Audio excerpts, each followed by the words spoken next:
وقت ہم نیا محلہ عیدگاہ روڈ پہ کھڑے ہیں، افتخار فریج شاپ پہ ہم آئے ہیں جناب، ماشاءاللہ بہت اچھا کام کر رہے ہیں جناب یہ، تو ان کو ہم نے قرآن پاک گفٹ کرنا ہے۔ قرآن پاک ایک ایسی کتاب ہے جو اللہ کے ہاں محفوظ ہے،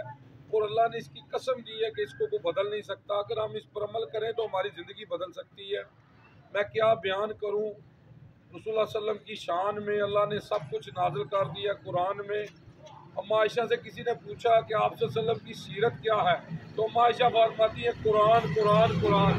آپ صلی اللہ علیہ وسلم فرماتے ہیں قرآن پڑھا کرو، قرآن پڑھا کرو، یہ قیامت کے دن تمہاری سفارش کرے گا۔ تو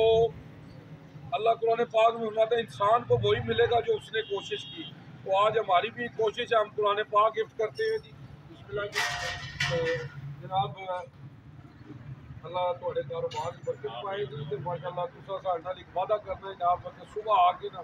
قرآن کی قائد کو نہ فارغ کے نہ سکتے، اور دکان کی برکت واسطے بھی ہے،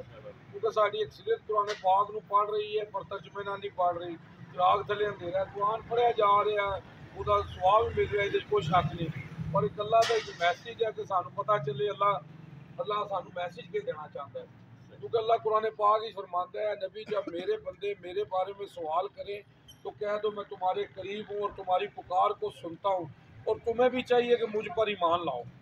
ہے جی، کہ اللہ تے ایمان لینا چاہیے جی، قرآن کو پڑھیں گے تو سمجھ آئے گی کہ اللہ قرآن پاک اس کے فرما رہے ہیں، ہے جی، اللہم صلی علی محمد وآل محمد جی، جزاک اللہ جی، جزاک اللہ جی، امان اللہ جی۔